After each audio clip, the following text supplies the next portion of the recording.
La furia del monzón, por Thea Wanson. Capítulo 5. El tiempo se ralentizó por completo. El chasquido del gatillo de la ballesta resonó en el espacio entre un latido y otro del corazón de Taliesin.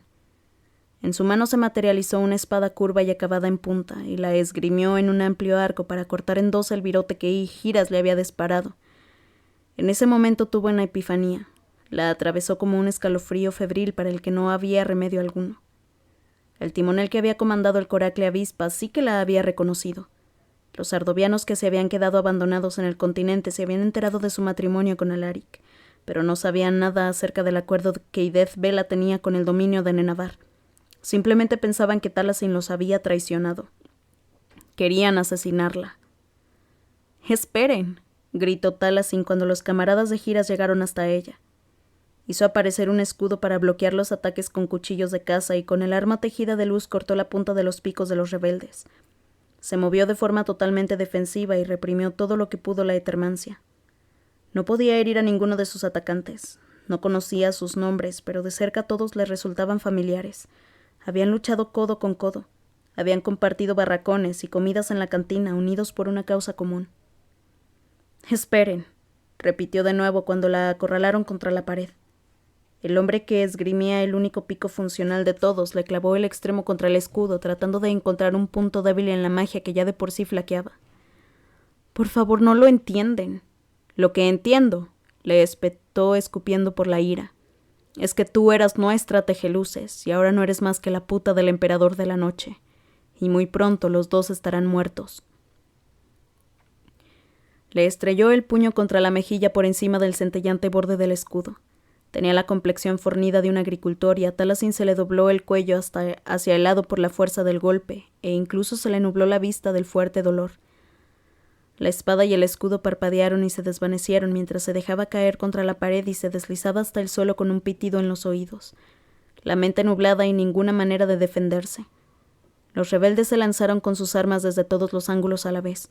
No había escapatoria alguna excepto... Para ser lo más útil posible, la telaluz debía ser dirigida para reflejar la intención del tejedor. La mente debía estar en perfecto estado para que la magia pudiera ser aún mejor, tanto si la intención era perdonar o destruir. Pero a veces la mente solo conocía la desesperación, y la intención tan solo era salvar el cuerpo del tejeluces. Una erupción de un fulgor dorado atravesó el campo de batalla y pasó por encima de los 4 rebeldes con la celeridad con la que la luz entraba a una habitación en cuanto alguien apartaba las cortinas. 4 siluetas congeladas allí donde estaban, devoradas por el destello del sol y el éter, sus contornos sombríos iluminados desde dentro. «Viene de mi interior», se percató Taliesin, que aún no pensaba con claridad. La magia salía disparada desde sus propias venas, se arremolinaba a su alrededor y al mismo tiempo envolvía a aquellos a los que había identificado como un peligro para ella. Giró y se propagó, perfilando con cada latido actínico el contorno de sus huesos, el espectro de sus gestos de dolor.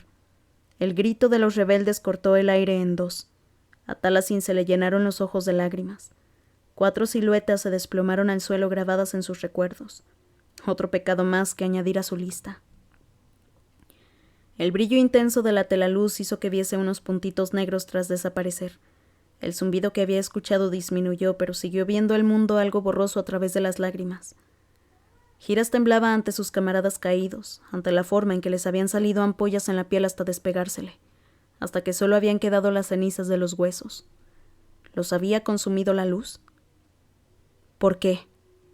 El tono lastimero de su voz ronca hizo que sonara menos como un soldado que casi había asesinado a Taliesin y que pareciera más el niño que jamás había podido ser, el chico que había crecido bajo la sombra de los huracanes. Se suponía que debías salvarnos. Aún sollozante Giras alzó la ballesta. Taliesin tan solo pudo mirarlo a través de sus propias lágrimas, con la espalda apoyada contra la pared y la plaza llena del humo que se disipaba de los últimos rayos que el chitón había disparado, agotando la vía Tempesta a través de los cañones. Era el fin del camino, tanto para la nave de tormenta como para ella, porque no podía matar a Giras, de ninguna manera. Pero entonces se escuchó un rugido de ira a través de una mandíbula apretada, un chirrido de éter cuando el pozo umbrío se abrió. el silbido de una capa formal medio rajada, y entonces Alaric apareció de un salto frente a ella, esgrimiendo en un círculo su guadaña de guerra contra la ballesta que Gira sostenía. Gira soltó un grito de pánico cuando Alaric le cortó el arma en dos. Esquivó el siguiente golpe lanzándose hacia un lado, pero al final el miedo hizo que se quedara congelado allí mismo. Taliesin los vio a ambos de perfil. Giras temblaba como una hoja y en la mirada plateada del emperador de la noche tan solo se veía una gélida ira mientras describía un movimiento con la guadaña en dirección a la cabeza del rebelde. «No, Alaric», gritó Taliesin. Alaric se quedó paralizado. La guadaña se desvaneció a solo unos centímetros de conectar con el objetivo. Se giró para mirarla de frente.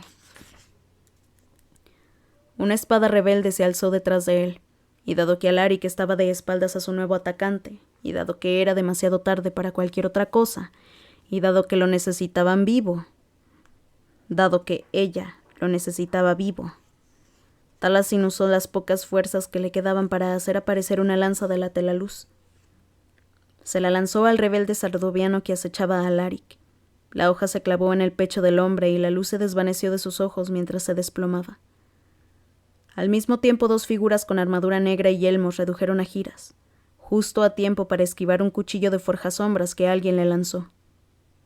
«Tenemos que dejar a uno vivo para interrogarlo», le gritó Zebraim, a quien había lanzado el arma, mientras ayudaba a Eleis a sostener a Giras contra el suelo. «De verdad». A solo unos metros de él, Nissen le dirigió un gesto maleducado. En el cielo, sobre sus cabezas, más allá del casco del chitón, 5 escuadrones de coracles lobo-quesatenses se acercaron a la plaza junto a una nave de tormenta del Imperio de la Noche, que se asemejaba a un tenebroso espectro. Giras estaba sujeto boca abajo, y Leis y Zebraim prácticamente estaban sentados sobre él mientras le sujetaban los brazos a la espalda. Debería matarlo. Las palabras atravesaron la confusión que había invadido la mente de Taliesin. Giras preferiría un momento de agonía antes que pasar días a manos de los interrogadores quesatenses. Sería un gesto de misericordia. ¿Y qué más da uno más? «Adelante», dijo entonces entre dientes. Por un momento Taliesin pensó que hablaba con ella, pero Giras giró la cabeza para mirar en dirección al chitón. «Háganlo», repitió con la mirada puesta de forma amarga en la horrible silueta que se alzaba hacia el cielo como una criatura de las profundidades del océano. «Por todo lo que hemos perdido». La nave de tormenta sardoviana, con sus núcleos de éter imbuidos con el viento recio que brillaban de un poderoso y venenoso color verde, se dejó caer en picado, alejándose de la flota quesatense que se acercaba, en dirección a la plaza.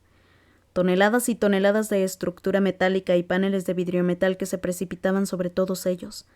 Era lo suficientemente grande como para destruir una cuarta parte de la ciudadela, lo suficientemente grande como para que fuese demasiado tarde para tratar de huir. Taliesin por fin entendió el plan de los rebeldes en su totalidad. Toda la directiva política y militar del Imperio de la Noche había acudido a su coronación. Todos los tripulantes del chitón morirían, sí, pero se llevarían por delante a la casa Osinast, al alto mando quesatense y a la legión forjasombras con ellos. Y nadie podía hacer absolutamente nada para frenar el ataque. Los legionarios forjaron sus obscuros escudos sobre ellos y se prepararon para el impacto, mientras que los oficiales militares y sus subordinados abandonaban la lucha y huían a cualquier insignificante refugio que encontraban en los edificios colindantes, los cuales en unos segundos no serían más que polvo. Taliesin se puso en pie lentamente y de forma temblorosa mientras Alaric corría hacia ella con el rostro desencajado.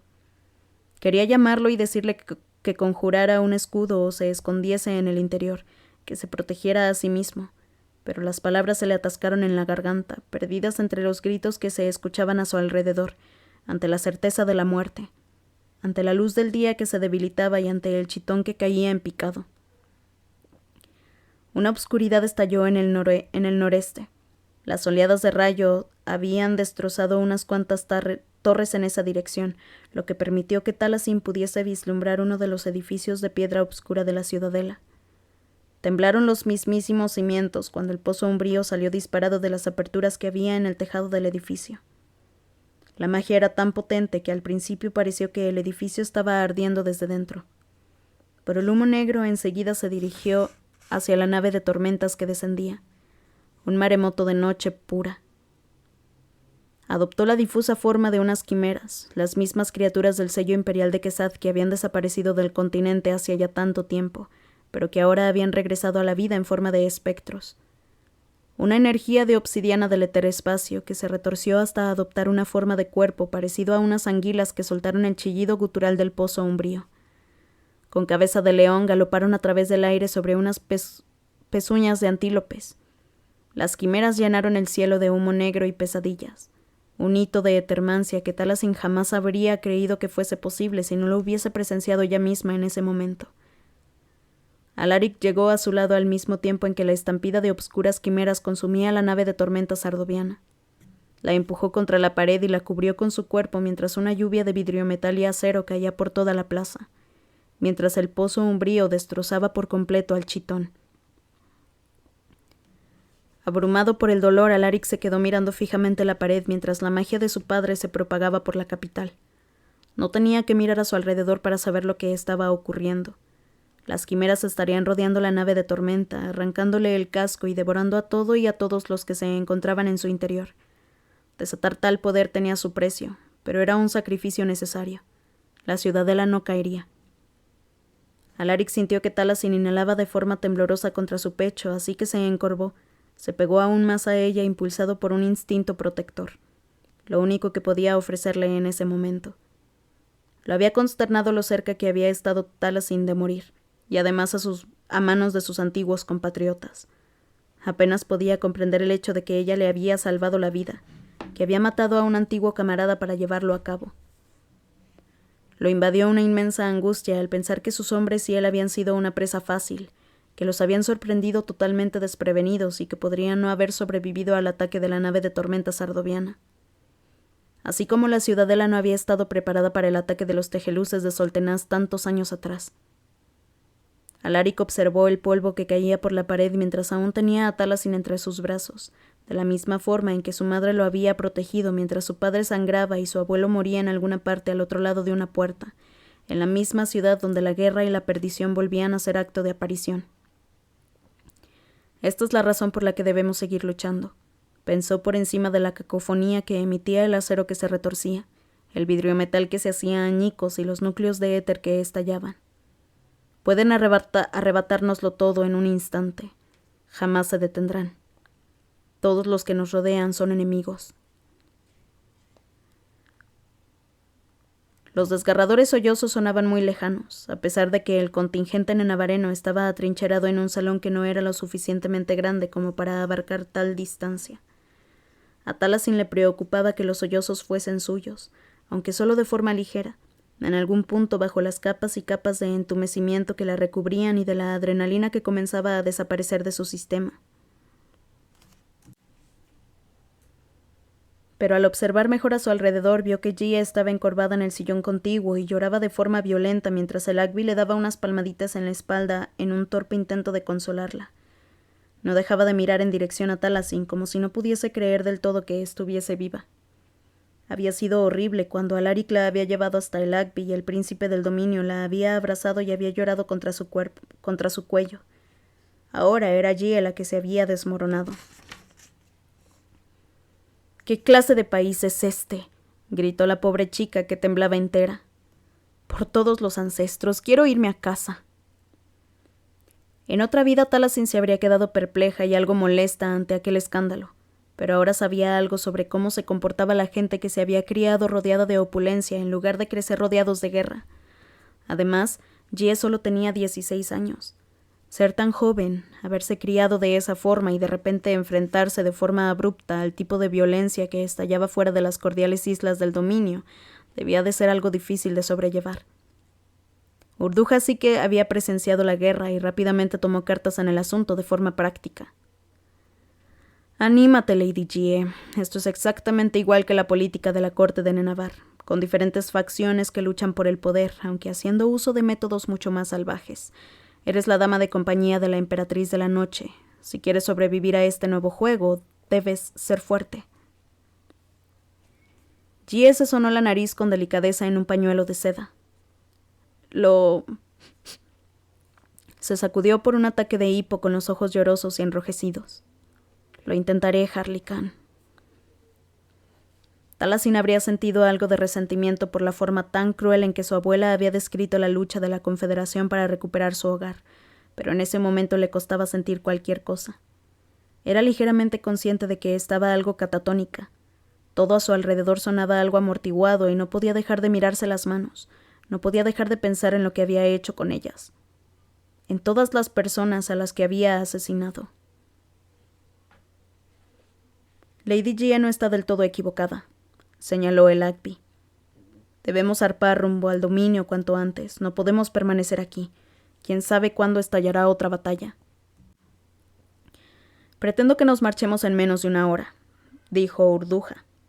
A pesar de que creo que los rebeldes lo arriesgaron todo por una jugada que no pudieron terminar, no hay forma de saber qué más podría ocurrir en esta extraña orilla del mundo. Sin embargo, sí que hay algo bueno acerca de esta horrible situación. Cualquier preocupación que los quesatenses pudiesen tener acerca de si aún quedaba rastro de camaradería entre Aluncina y la Confederación se ha visto apagada. Ese no es mi nombre, pensó Taliesin con una ligera chispa de rebeldía en su interior. Aluncina Ibralis era la emperatriz de la noche, la traidora. Ella no quería ser esa persona. Quería volver al tiempo en el que Giras le contaba historias ante una hoguera en el campamento. Por los dioses, Giras. Se lo habían llevado a rastras en cuanto el polvo se hubo asentado en el suelo. Probablemente en ese momento ya estaría en el interior de la prisión de la ciudadela, aguardando su destino junto a los demás supervivientes rebeldes. No era mucho mayor que G. Al escuchar unas voces al otro lado de la puerta y el sonido de alguien quitando el cerrojo, las Lachisdalo que había en el interior de la habitación agarraron sus armas, pero se relajaron solo un poco cuando vieron a Alaric entrar. «Ah, su majestad, allí está», dijo Urduja. «Si pudiera hacernos el favor de autorizar nuestro despegue, querríamos marcharnos cuanto antes. Dada la situación, estoy segura de que entenderá». «La situación está controlada», la interrumpió de forma brusca. «La gala de la coronación se ha propuesto hasta esta noche, pero será celebrada, y necesito que Taliesin acuda. Podrán marcharse por la mañana». «Eso es un disparate», bramó el Agby. ¿Hacer que mi hija desfile solo unas horas después de que haya tenido lugar un ataque contra su vida? No lo permitiré. La alternativa, respondió Alaric, es que mi esposa se dirija al muelle cuando nuestros interrogadores aún no han podido extraer ninguna información útil sobre el movimiento rebelde, y a pesar de que nuestras patrullas aéreas aún no han terminado de peinar el cielo en busca de posibles naves enemigas. Preferiría no darle a los sardovianos la oportunidad de tenderle una emboscada al convoy. Ahora mismo no hay lugar más seguro en todo Quesad que la ciudadela. Entonces debo de estar equivocado, dijo el Agby, porque pensaba que era esta ciudad la que se encuentra en ruinas en este mismo momento. Ante aquella muestra de sarcasmo hiriente, Alaric le dirigió una mirada punzante a Taliesin. Ahora ya sé de dónde te viene. No se molestó en explicarles a los demás allí presentes a qué se refería. En su lugar decidió contradecir el argumento del príncipe del dominio. Solo el complejo de la plaza ha sido destruido, y ya han visto lo eficientes que hemos sido a lidiar con aquellos que lo han hecho. Han presenciado el poder de mi padre. No hay razón alguna para cancelar la gala. Entonces ese es el plan, ¿no es así? Resopló Urduja, que adivinó su intención viendo más allá, como siempre. Desea celebrar la victoria sobre los rebeldes y la caída de la nave de tormenta sardoviana, no solo a su nueva emperatriz. Ciertamente que la invitada de honor salga corriendo y huya de vuelta a casa no manda el mensaje correcto, dijo Alaric, confirmándolo en cierto modo.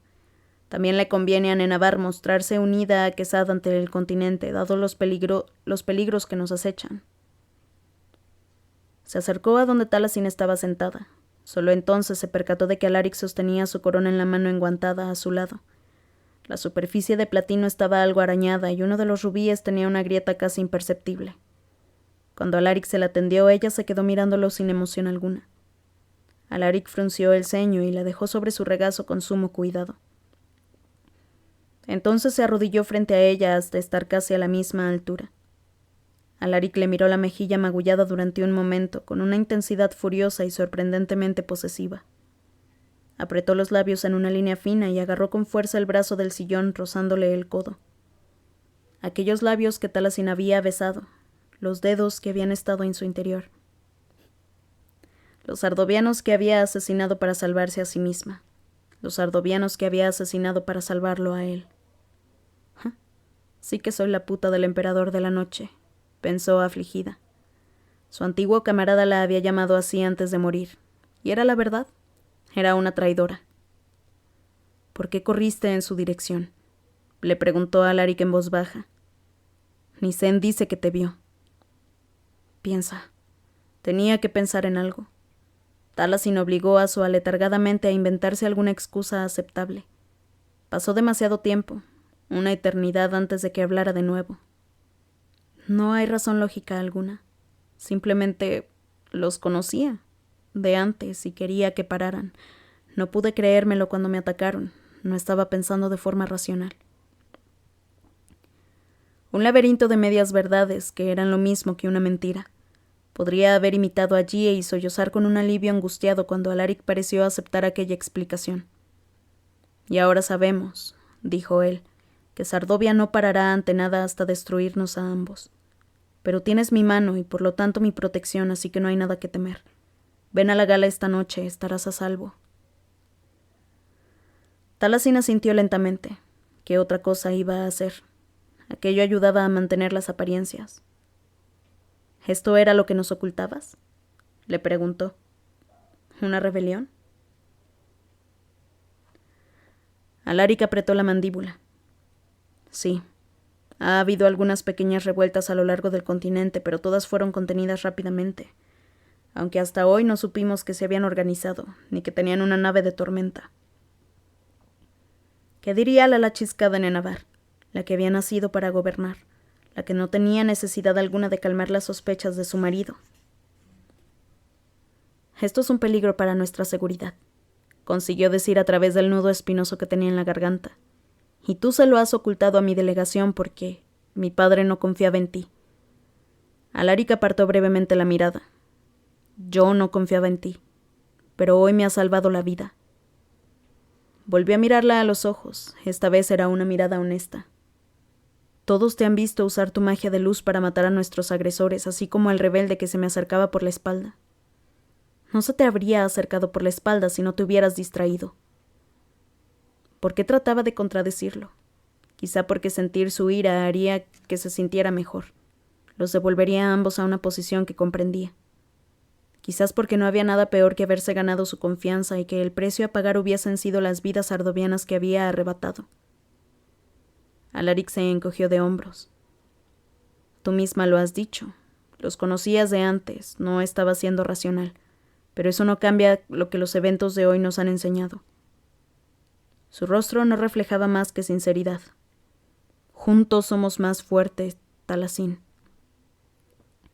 No deberías confiar en mí, quiso gritarle.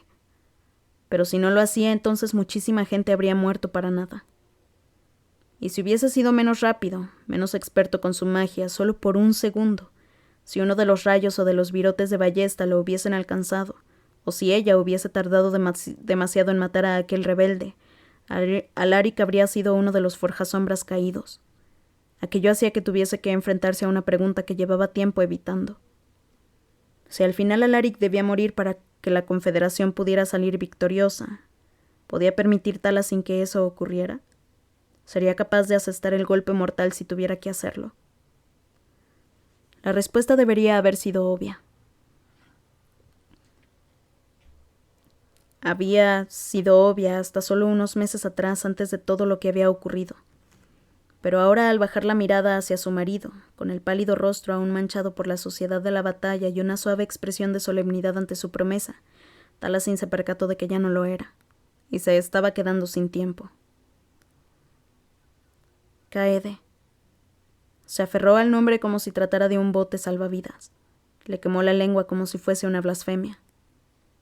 ¿La has encontrado o estaba en la nave de tormenta o en uno de los coracles avispa o aquí en tierra? Seguiré buscando, le dijo Alaric. No fue hasta que Alaric se encontraba junto a la puerta, a punto de abandonar la habitación, cuando Taliesin consiguió salir levemente de su estupor. Corrió en su dirección e ignoró las expresiones de perplejidad de Gia y de su familia. Había una pregunta que la atormentaba y necesitaba conocer la respuesta. Alaric. Taliesin le agarró el brazo y él se giró sin expresión alguna. El rebelde con la ballesta. ¿Por qué no lo mataste? Alaric miró la mano de Taliesin sobre su brazo y después alzó la mirada hasta su rostro. Porque me pediste que no lo hiciera.